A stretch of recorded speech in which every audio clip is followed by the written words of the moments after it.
I just think we need to shed that judgment of ourselves, the shame that we put upon ourselves, which is, connected to anti-Semitism and the internalized shame, and bring it back to joy, meaning.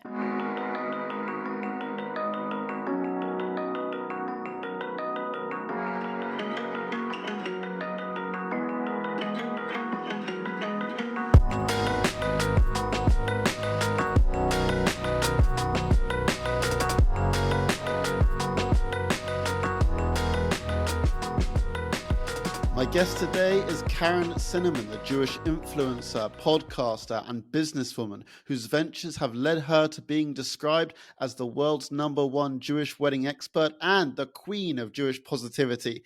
Karen is the founder of both Smashing the Glass, the world's biggest Jewish wedding media platform, and Smashing Life, a private club for Jewish women. In addition to being featured in numerous publications such as the New York Times, BBC, Mail Online, and so on, Karen is also the creator of her own popular Instagram page, Your Jewish Life, and its accompanying podcast, in which she empowers and educates her followers on matters of Jewish customs, Jewish pride, and anti-Semitism. Karen, thanks so much for joining the podcast. How are you doing? I'm good. It's great to be here today. Thank you so much for coming. I mean, look, we're recording this shortly after Sukkot. So my first question is, did you have a nice Sukkot? Yeah, I mean, this is the whirlwind of Jewish holidays. We're on the home stretch now, aren't we? But it's all good stuff and just so much joy in the air. I'm in a good place. Good. I'm very glad to hear it. Now, let's get on to Your Jewish Life, your Instagram page. You have described Your Jewish Life as being the brand around some of your other projects, like Smashing Life. And it sounds like Your Jewish Life is really more than just an Instagram page. It's essentially its own ethos in a way. Is that fair to say? Definitely. It's absolutely not an Instagram page, as it were. It is a whole mission. It's a community. It's a space to have a good old Jewish debate. It's a space to be entertained and learn, and it's so many things. But it's very heart, what we're about is that reassurance that there's no one right way to be Jewish. People often feel like they're doing it wrong, or they're not doing it enough, or they should be doing it differently, or they're not good parents for not taking their children to synagogue on the right days, or whatever it is. And we're just about saying, you've got a Jewish heart, do it your way, find the things that bring you joy and spark meaning, and go full on in that direction. Because if you're not connected to it, if you're just following the rules, if it's not resonating, if you're not feeling closer to God, or whatever makes you feel good about your identity, well, it doesn't really have the power and the impact that we want it to have. And so we're just showing people, do it your way. Your Jewish Life is short for Your Jewish Life, your way. I think that's really nice, and it really ties into your message of inclusivity. And as we know, Jewish creators, Jewish content creators, they often showcase their own life and their own level of observance. And you're always so careful to add that even very low to no observance is okay. What makes you so passionate about emphasizing the non-judgmental aspect of your message, that people are Jewish enough? And also, in your view, is this conducive to creating Jewish pride? Well, being Jewish isn't just about following the rules and doing the things. It's not just about doing the things. That sounds actually like a really sad way to be Jewish, if you're just blindly following rules that don't really do much for you. So it's about showing, look, this is what I'm doing. I'd love to hear what you're doing. And also, what I pride myself on with what we do is showing the diversity of the Jewish community. We are a diverse community, and I don't think that we as Jews realize how diverse we are, and I don't think the outside world realizes how diverse we are. So that's something I'm trying to do through my podcast, through Instagram, through the content I'm creating. And in terms of connecting it to Jewish pride. Um, like I said at the beginning, when you're doing something that brings you joy, you're going to talk about it. You're going to tell your non-Jewish friends at work on Monday how much you enjoyed Shabbat dinner or baking challah. And then you might even invite them next week to your Shabbat dinner. And then they might ask questions. And then it starts to come out. It's not something that's this hidden thing that you're not quite sure what's going on, and that you actually feel bad about it because maybe you haven't done what now listen, I'm not here to say if you do all the things and you do follow all the rules that I think that's wonderful. I've always said from the beginning, so my first platform, which I know we'll probably talk about a bit later, was Smashing the Glass, all about Your Jewish Wedding Your Way. And it all started with this phrase I coined, which is we are a no judgment zone. Because who am I to judge how you're being Jewish? Who are you to judge about how I live my Jewish life? No, we are doing our best. We are trying to live our best lives in a way that is meaningful to us, and that's what I'm trying to put out there. And I just think we need to shed that judgment of ourselves, the shame that we put upon ourselves, which is connected to anti-Semitism and the internalized shame, and bring it back to joy, meaning, and putting it back out in the world. Because I genuinely believe that if you have Jewish pride, if you own your identity, if you're willing to stand tall, anti-Semitism is going to simmer down. That's how we get stronger as a community. Mm. This theme of Jewish pride, it's so prominent throughout all of your work. Jewish pride, Jewish joy, and plenty of other guests on the podcast have said the same thing, from Rabbi Joseph Dweck to the author Ben Freeman to the rapper Moshe Reuven. They've all said how Jewish pride is crucial for tackling anti-Semitism. And Jewish pride can look like so many different things to so many different people. So what does Jewish pride look like to you, and how do you think it can tangibly make a difference in the fight against anti-Semitism? I mean, I think back sometimes to periods in my childhood where I wanted to hide my Jewishness for no good reason other than that's what sort of felt right in non-Jewish spaces as far as I was concerned. And that sort of manifests itself into feeling you've got to hide who you are, hide away, hide parts of you. It manifests itself into all aspects of your identity. And in terms of fighting the anti-Semitism, well, how are we going to fight something when we're sort of hiding our very element that we're trying to stand tall and be proud and strong about? So evidently the two are connected. For me personally, I'm very connected to Israel because I'm half Israeli and I love Israeli food. I love the language. I love the warmth, the energy, the family values that I feel are interconnected to my religion, to my culture, to my Israeli side. I'm just Jewish in my heart, and that's my pride. And what's really giving me meaning is the way I see my children feeling that pride as well, because I talk about it. I do Jewish stuff. I'm out there and they do the same. And, they go to a school that's not a Jewish school. They have Jewish friends there, but it's not a Jewish school. And they're openly Jewish, and that gives me Jewish pride.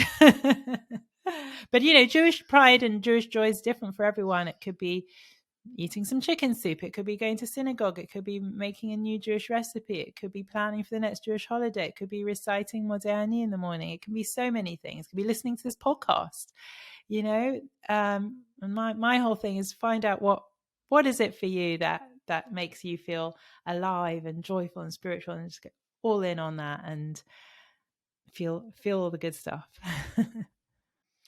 It's funny because earlier today I was speaking to a friend who was saying that, in a way, isn't it a bit of shame? Isn't it a bit weird how the quote unquote once a year Jews who might only go to shul on Yom Kippur or Rosh Hashanah, they're going maybe once a year, and it's the most serious, solemn days of the year. Like, that's not necessarily going to make you want to engage with Judaism.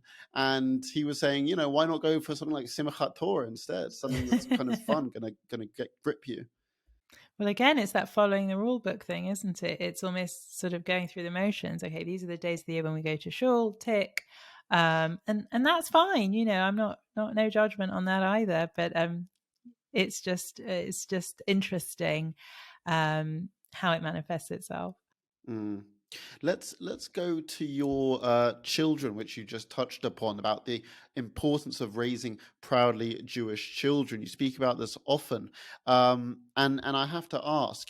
We've spoken to parents who have expressed their concern about anti-Semitism for their kids. Do you think that the threat of anti-Semitism at schools and in wider society makes raising children in a proudly Jewish way a challenge? Is there something to consider there? And what are your tips for parents who are trying to, at the same time, be proud of their identity, but at the same time look after their children's well-being? I think we've got to start with sort of dropping the fear element and the sort of, the schools and the anti-Semitism. And it's like, we can live in fear and just have the most lowest sort of, what's the word I'm looking for? Kind of not a particularly good quality of life when we live in fear. Or we can just accept that the world is a bit, messed up and not the way we want it to be. And let's take some proactive steps instead of worrying about what might happen. So, my tips for raising proud Jewish children, I've actually got a guide that covers all this specifically about raising proud Jewish children. So I'll give you the link, and maybe we can include it in the show notes for anybody that wants it.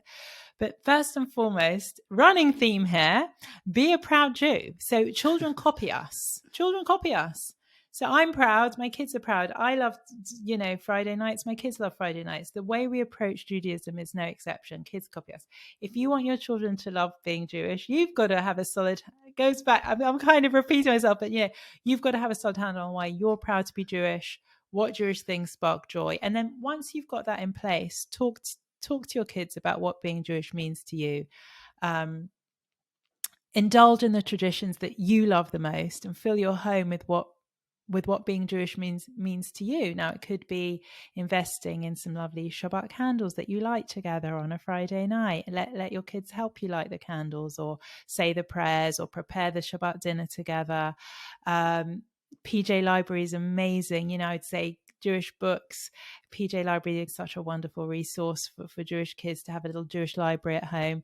Play Jewish music. I've got a great Jewish Joy playlist that I'll share with you as well, that you can just dance around the living room and just have some fun, and then maybe talk about what some of the songs mean. But whatever it is, whatever speaks to you personally, do it. Your children will copy you.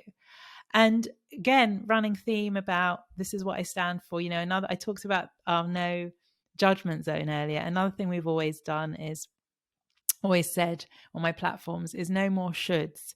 And some people don't agree with it, but that's what we stand for. No more shoulds. Don't do anything because you should.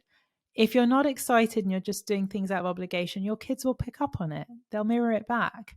So choose to engage in the Jewish activities that bring you joy, and the enthusiasm will carry over. And also, like I said earlier, fill your home with all that Jewish joy. And of course, education and speaking to your children about tolerance, and that not everyone will have the same point of view as us, and how we obviously approach it. If there is, certain age groups, we can talk about how, anti-Semitism manifests itself, how to deal with it if it does. But, from the outset, I think it starts in the home and with the parenting and the things we can control, because sadly, obviously in school, we can't always have a handle on that from the offset. Mm. Well, education is something that you're very big on. You really push this idea that educating people is the way forward. And you've said before that if you see someone saying something anti-Semitic, reach out to them. Tell them why this is anti-Semitic, why this is problematic. Have you ever found yourself in that situation? Yes, I mean, and there's caveats to that, by the way. And first of all, there's ways of doing it as well. So first of all, I wouldn't say that's crazy. That's an anti-Semitic thing to say. I would elegantly and in a way, unpack it and explain why it's harmful to Jews. That's the way to sort of talk about things. And I want to caveat by saying, I wouldn't kind of open that conversation up with a sort of manic Jew hater. It's more about the sort of masses in the middle that maybe don't realize their actions could be harmful to Jews. I wouldn't say it's a blanket thing, like everybody that's hates Jews to go after them. It's about the people that you feel, maybe a non-Jewish friend that's their actions are, you believe, harmful to Jews. Gently unpack it and point it out, and always in a less aggressive, more compassionate tone, coming from a point of, did you know that what you just said is actually really harmful to Jews? And maybe if you phrased it this way, or did you know about this? Now, it's really hard to pull apart things without doing the research and understanding why what they've said is harmful to you. So you really want to be able to read up on all the things. And I think I've got a really great resource that I think your audience will love, that I'll mention at the end how they can get it. That includes a list of links to sort of lots of books and online resources and things where you can read up, so you can feel confident to challenge people. And me personally, I've had to deal with it online, and I don't really go there online because lots of keyboard warriors and lots of energy. You got to choose, especially where you have a public platform like me, where you want to put your energy. And I know you're going to talk about that a little later, about responding and that kind of thing. But really pick and choose, and protect your mental health first. Don't feel that you are a spokesperson for the Jewish people and you have to always, absolutely point out and educate and do this and say, mental health first. You are not a spokesperson for the Jewish people, for Israel, for whatever else anyone is you feel is unjust, and you decide, and only you decide, if you want to challenge it and educate them. Definitely. It sort of reminds me what they say on planes. They say, before affixing the oxygen mask to someone else, put it on yourself first, because otherwise you won't be able to help the other person. I do want to get on to responding to online comments and that sort of thing. But before we do, I want to bring back something you said, which is this approach of unpacking. It's for the sort of the middle ground people, the people who may not realize that they've said something wrong, not for the manic Jew haters. And I sort of want to know, how do you draw the line? Where for you is it clear that this is a lost cause? Well, I think you can sort of tell in the tone, right? Again, I don't think any of us have got the energy, even if we do this for a profession, which I, by the way, don't. I don't consider part of what I do to sort of constantly be the spokesperson and standing up. And you take it a step further, someone that doesn't have any kind of platform, you're really going to pick and choose, and you wouldn't want to engage and spend the energy in trying to go there.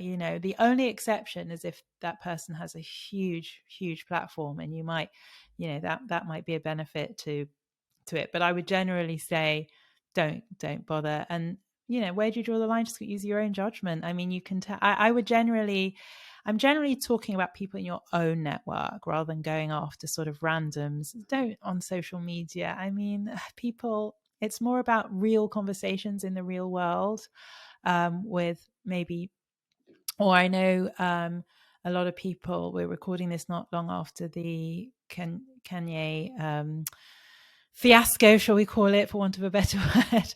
And many, one of the big themes coming out of this is, why isn't there more support from non-Jews? And it's more sort of things like that. Maybe asking your non-Jewish, if it bothers, again, very individual, but maybe you want to gently air it with one of your non-Jewish friends that it was hurtful, that, or whatever it is. But as I say, protect your mental health first. If you want to go there with someone who you feel is willing to listen, that's really the marker. Are they willing to listen? Point out why it's harmful to Jews, their behavior. I think that Kanye example is really good, because realistically, Kanye is not going to respond to you, but your friend who likes Kanye will. So Yes. it's really about picking and choosing your battles. Yes, and not feeling that it's your, so what I'll say is, some people want to say something, but they don't, because they don't know what to say. So in that case, educate yourself, learn, understand the facts and respond and point things out and unpack. But if you and you know, it's empowering to stand up for what you believe in. And equally, if you just don't want, if you want to stay out of it, if your mental health can't take it, that's okay as well. Yeah. Yeah. Now, you said earlier about being an online Jewish content creator and how you do get some nasty comments, unfortunately, and you know you are not alone in this. Unfortunately, it almost seems to be part and parcel of being a proud Jewish content creator today. You know, getting anti-Semites in your comments and figuring out what to do about that. What is your way of dealing with online anti-Semitism? It depends. I mean, generally speaking, I don't really allow that sort of language on my platforms. But obviously, there's only so far you can moderate it. But if me or anyone that works with me sees something like that, we just remove and block that person, rather than, like I said earlier, spending precious time engaging with a sort of hateful. It's not how I want to spend my time. Absolutely not. So that's a sort of simple way. And the big one, it's easy to do that, but then you can also still get bothered by it for sort of a day or two. So the big one is not to let those words and those thoughts stay with you, you know, for the rest of the day. Just once that person's comments removed and blocked, next, what am I working on today? What do I want to focus my energy on? And not to be impacted by that. And I have a wonderful network of fellow Jewish content creators, and you know, there's really often no point 99% of the time engaging with these people. But I do have a network that sometimes we sort of share things together and talk it out, and maybe, you know, share a response together. But generally speaking, it's delete, block, move on, to go find another platform to spew hate on. I think so. Don't let them live in your head rent free. Yes, that's a Your good one. platform is, you know, as well as a source for Jewish pride, really educational place. You know, I've seen you have posted a lot about, you know, amplifying the voices of Holocaust survivors. Which is, if people want to, you know, read firsthand testimonials, I think your place is that you have a really good collection of those. Um, and we know that Holocaust denial and misinformation is increasing, and also that the number of survivors is sadly growing smaller each year. So, with this in mind, what do you think we can do to improve Holocaust education for the next generation? Well, I think the way to do it is to amplify the voices of the survivors. They're obviously diminishing on a group of people, and what seems to be working really, really well are the ones that have the TikTok accounts run by their great grandchildren, or the Instagram accounts, and these little snippets that I am honored to regram on my platform seem to be most impactful. So short, but it's from the survivors who are so engaging.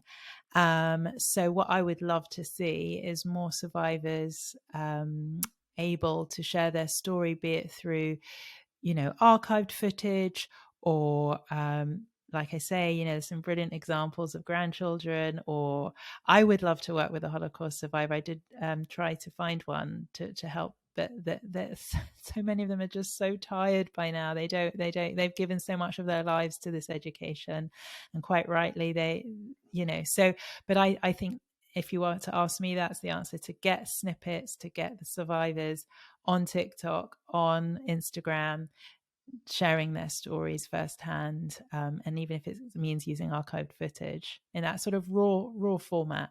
Unfortunately, as we all know, in today's age with the attention spans, you know, it's not about getting people to read long books, sadly, or to watch films or to documentaries. There's a place for that, but in terms of reach and connecting with this new generation, I think that would be amazing. Mm. I mean, how lucky are we that we actually live in an age where we can on our phones, on TikTok, on Instagram, see these firsthand testimonies in chunks of 30 seconds, 60 seconds, available whenever we want. It's such a privilege. And hopefully it's just the beginning. Hopefully it sparks an interest to find out more and actually understand, hang on, what actually went on here and what is this all about? You know, for someone that is still in the learning phase, of which we all are at the end of the day, we'll never know enough about the Holocaust and what really happened. So, you know, they're just snippets, but hopefully what's so clever with content is good content should spark curiosity to find out more. So whether it's reading the caption or then going into a longer form content, but that's where it starts with that snippet. Now, notwithstanding everything that's going on in the world, including anti-Semitism, you still present as so grateful and joyous. And if this isn't too big of a question, too eternal of a question, what is your trick to finding happiness? It's one word and it starts with the letter G. Any guesses? I'm going to say gratefulness. Almost gratitude. So Okay. I'm very aware. My mother taught me that, to be very aware of what we have.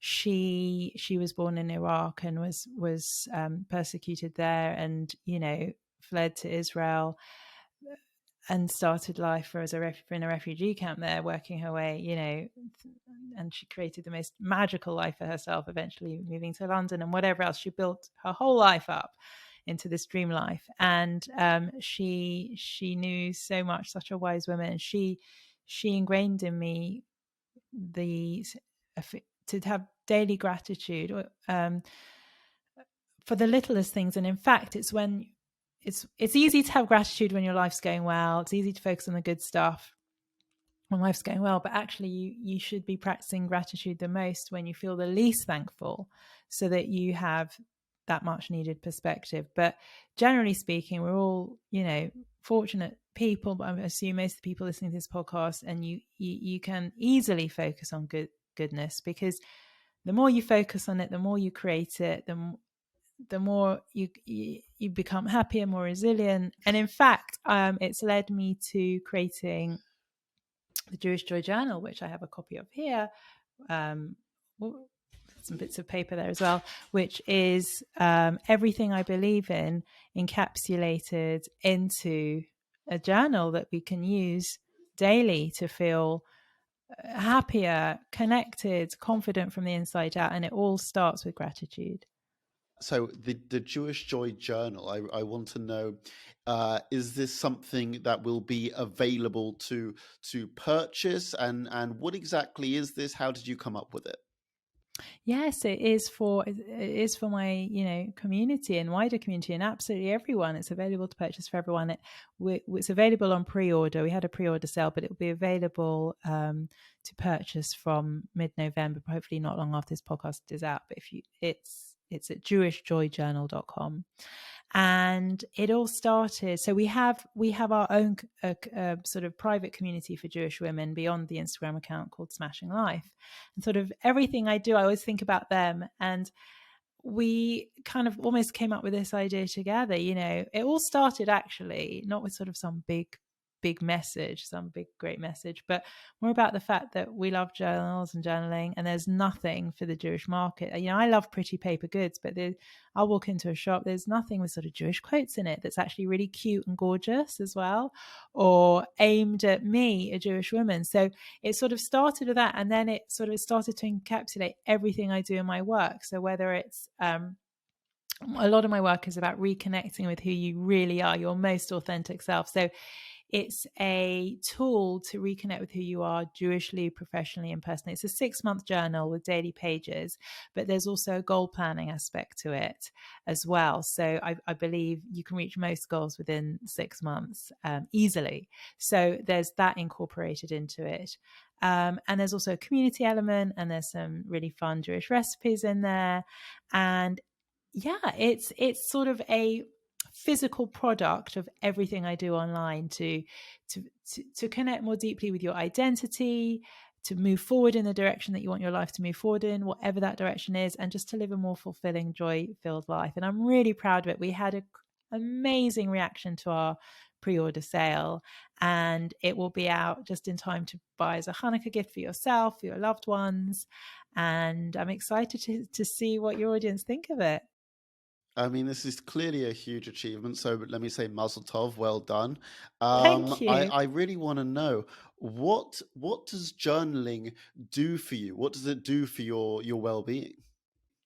So it's first of all, it's something private just for you. You know, we live in such a world of oversharing and over connecting, but actually we're sort of more disconnected than we've ever been before. And I think when you write things down, first of all, it's a space to sort of vent things out, to work through pain or anxiety or towards a desire. And it really does. I mean, I've obviously been using it myself as I've been testing it out. And sadly, my mother died just under a year ago, but yet by using the journal, and I'm you know, sorry. thank you. She, you know, we couldn't have been closer. It was absolutely devastating for me, but through part, obviously, it's not just attributed to the journal, but through working it through in the journal, and the gratitude and everything else, I just feel I'm actually in one of the most contented times I've ever felt in my life. And it's just a space to actually, at the end of the day, protect your well-being, you know, because we are just doing so much, and often as women doing so much for others as well, we sort of fall to the bottom of the list. So it's a space for you to connect more deeply with what you want and who you are, and protect that. Yeah, so important. That sounds really nice. Just in time for Hanukkah. So get them while they're hot. Now you said that this was created with your community in mind, Smashing Life. This sort of club for Jewish women. What happens when you join Smashing Life? So Smashing Life is my absolute passion alongside this journal. They really go hand in hand. I think community is such an important part of being Jewish. And I'm back in 2019, I created Smashing Life. It's a community just for Jewish women, all types of Jewish women. We're generally between the ages of about 25 to 45, but it's a global community. We do have all age groups, but that's, I'd say, the general age group. And it's just a really empowering space. So what happens when you join is, have you ever done online dating? I have. I think we all have at one point or another. So it's a bit like, you know, all the different profiles. It's a bit like that, but friendship dating. So everyone's got like a little profile, and you can connect with different people based on where you're located, how old you are, what industry you're in, what you're reading at the moment, what you're into, what podcasts you listen to, where you're hanging out, all kinds of things. It's a really cute little interface. It's all, you know, it's a custom coded platform just for us. And so that's the first thing that happens, is you sort of create a little profile and you find other people to connect with, which is really nice. It's a nice sort of quiet way to do it, rather than sometimes some of these sort of crazy online groups and you're just kind of missing things and the algorithm's just throwing up what it is. So this is a sort of a beautiful quiet platform where you can connect with people. But then alongside that, we do have master classes that you can, you know, listen to as podcasts or on audio, watch back in your own time, on all kinds of topics, from you know, looking after your finances to eating well, to, you know, Jewish topics like this, like how to stand up to anti-Semitism, or how to live your most authentic Jewish life, or boundaries, or all manner of stuff. And then we've also got a sort of live community element where you can in real time chat to people. And we have offline events. It's just a whole world to sort of, if you like the Instagram account or you like the journal, it's just a way to sort of go deeper and make new friends. And with the right people around you, I genuinely think anything's possible. And everything goes hand in hand, as you can see. The journal goes with the community, goes with the podcast. It's all the same stuff. That's right. I mean, I have to ask because you said you created it in 2019. What was it this like during the pandemic when no one could really leave their homes?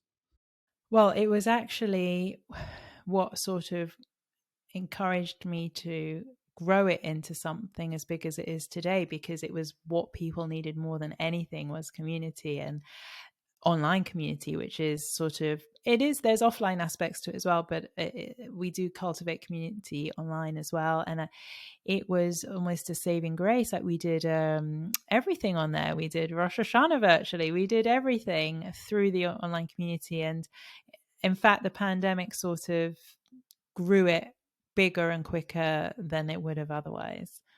That's awesome. That's really cool. Now let's not forget about one of your other businesses, because you have a lot, by the way. Can I just say that you have a lot of things going on? You also are the creator of the Jewish wedding media platform, Smashing the Glass. Can you tell us a bit more about this? Yeah, so that's how sort of everything started. Smashing the Glass led to Your Jewish Life. I'll tell you what happened. So my background before I got into this world was design and branding, and I was happily, my branding career when I was engaged back in 2012, 2013.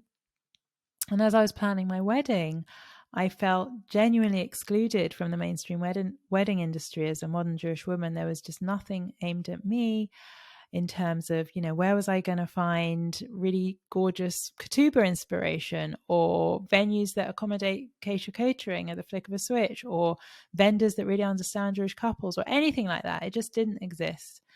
And I really thought, this is not really what I want as I'm planning my wedding. And I had the idea to start something as when I was engaged. And it just so happened that not long after I was married, I was pregnant and I was going on maternity leave. And I thought, I'm going to need something to keep my brain ticking on maternity leave. Why don't I start this blog idea called Smashing the Glass? I didn't want to call it Jewish wedding style or something like that, because I thought, if you know, you know. And if you don't, it's not for you. You're not meant to be hanging out and smashing the glass if you don't really understand what the name means. And anyway, so I started it on maternity leave as a sort of hub, featuring real weddings and advice and guidance. I really wanted to create the blog I wish I'd had access to when I was planning my wedding. And it just absolutely blew up and took off from day one, whether it was people avidly reading it all around the world, or advertisers approaching me, within a few months saying, how can we be part of this? We want to get in front of your audience. And I was just thinking, wait a second, I'm onto something here. This is really needed. And it can very obviously be a business as well. So, and I was so into it. I was so excited by it. I had my newborn baby, but this was another baby as well that I was very passionate about. So it kind of really had a life of its own. Within a year, it was my full-time business, and I made some hires, and it's just grown exponentially. And it was so started that in 2013. It sort of grew in all kinds of ways. We have offices in New York. We've got obviously a big audience in America, where there's so many more Jews, obviously. And in 2018, I thought I'd create an accompanying private community for brides, because the platform was great, but it was attracting, tens of thousands. It still does. And I wasn't able to help people on a personal level, which I really wanted to. There's so much overwhelm and stress accompanied with wedding planning. And I thought, I want to help the brides as well. So I started a private community for brides, a paid community. And then that's what led me to the Smashing Life community, a sort of initially started as a sort of follow-on community, a community for newlyweds. And then during the pandemic, that's when I opened it up to all Jewish women, when I realized that we need online community. And then that's how the brands around it started, the podcast, the Instagram account. And obviously that side is way bigger than Smashing the Glass. So yeah, that's how it happened. It's very clear to see that you're so passionate about improving the lives of Jewish women. And I've got to ask you, what would you say are some of the biggest challenges Jewish women are facing right now?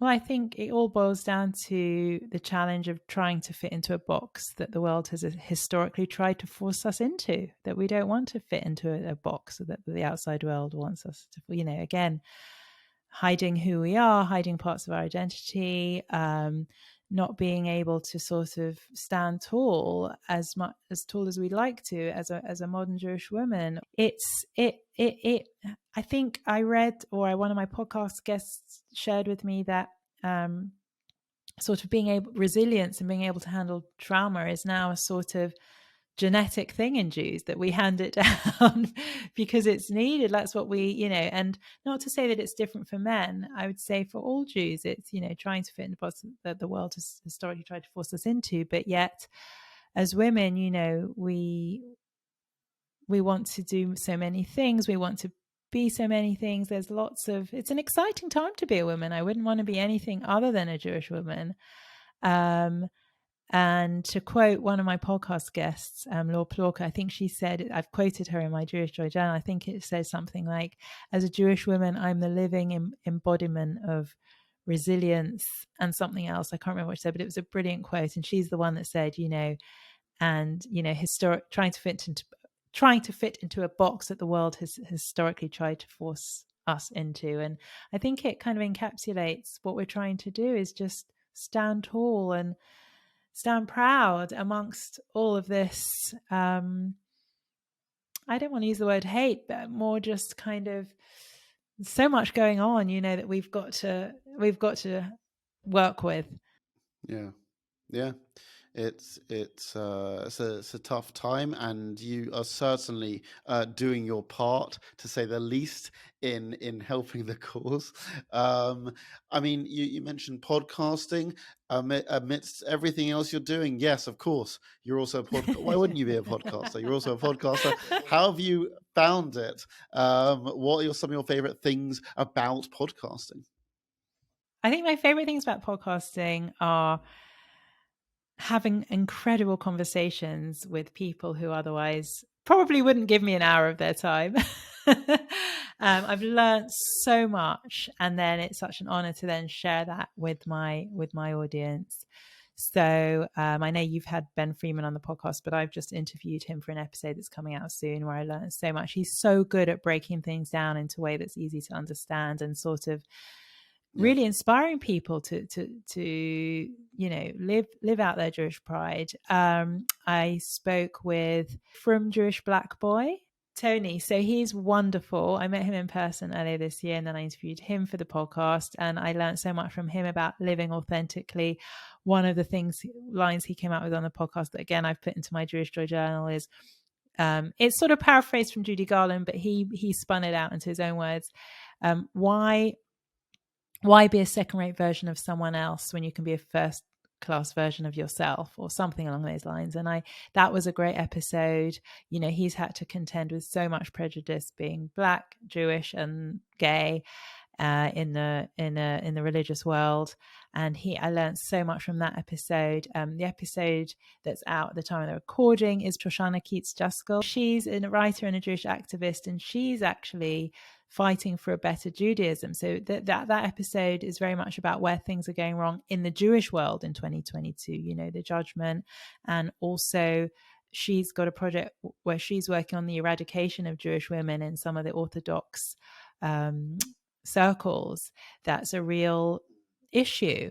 So there's all sorts of things going on in the Jewish world as well that I've learned about, and that I'm proud to use my platform, my podcast, to shed light on. And just, it's such a privilege to sit down with these wonderful guests. I do solo episodes as well, but I selfishly do prefer the guest episodes, so I can learn more from them rather than just me sharing my stories. Yeah, also it's less for you to do. Well, I can listen from your questions. I think you've spent a long time researching, brilliant questions you're asking, as I do for my guests. So I'd say equal amounts of work for both. Thank you. Now, as we draw to a close, I'm going to ask you a question that I ask all of our guests, which is, if someone who is someone who's not Jewish approaches you and they want to help in the fight against anti-Semitism, and they may not really know that much about Jewish people or anti-Semitism, where do you advise that they start? Oh, now that's an interesting one, because obviously my audience being Jewish, everything I do is for them, and I teach them how to be a proud Jew, how to stand up to it, what to say, going, the things I've covered. So to a non-Jew who wants to be a good ally, I would say, listen and educate yourself. Don't put it on us to educate you. I've had people this week send me messages on Instagram, well-meaning, saying things like, if you could just take the time to explain why what Kanye said was anti-Semitic, that would be really good. And I said, well, actually, it's the other way around. I said, you need to take the time. So I would say, do the work, do the research yourself. And then also I invite you to have conversations with me, with fellow Jews, but really listen to what we're saying. And yeah, that's all I can ask. Listen and educate yourself. Yeah, please. It's good advice. Please educate yourself. Please don't harass Karen. She's running 1,000 businesses. She doesn't have the time to answer every single one of these questions. By the way, a fan of yours wanted me to ask you, is Karen Cinnamon your real name, or is it a stage name? It's the first time I've ever been asked that. So I get a lot of, wow, what a fantastic name, but I've never been asked a stage name. I love that. I hope that person will come forward and tell me who they are. So I was fortunate enough to be born with that surname from the Cinnamon family, spelled exactly like the spice, but no one actually knows how to spell it like the spice. So I always have to say 2 N's, 1 M. And it is my real name. It is my maiden name. I love my husband to the end of the earth, but I wasn't going to become Mrs. Harris. It just didn't feel right after Cinnamon. So I love my surname, and it's my real name. And my dad has been promising me for decades to research how we became the Cinnamons, and I will get on to him after the interview today to see how he's doing with his research. Such a good real name. Oh, thank Karen, you. as we wrap up, please remind the listeners, what have you got coming up and where can people find you? So I would love you to grab my free guide, because then we can really start to have conversations together to how to stand up to anti-Semitism. Or I wanted to call it how to stand up to Jew hate, but I get flagged up on social media when I use the word hate and Jew in the same sentence. So it's called How to Stand Up to Anti-Semitism in a Safe, Effective Way. Because I think also people are afraid to stand up to it because they think they'll put themselves at harm. And I've got some really great tips in that guide for how to stand up to it in a really safe way and an effective way. So it's at yourjewishlife.co, not .com because we're the cool kids, .co.stop, yourjewishlife.co/stop if you want the guide. And then when you put your email address in, hopefully we can connect that way. If you just want to hang out with me on Instagram, it's Your Jewish Life on Instagram. And then obviously for podcasts, it's the Your Jewish Life Your Way show. So any of those 3 ways, and do email me, message me, so I'd love to hear from you if you've listened to this podcast and you've got anything more to say. I'd absolutely love to hear from you. All right. Karen Cinnamon, thank you so much for coming on Podcast Against Antisemitism. It's a real honor, and I've really, really enjoyed being with you today. Thank you.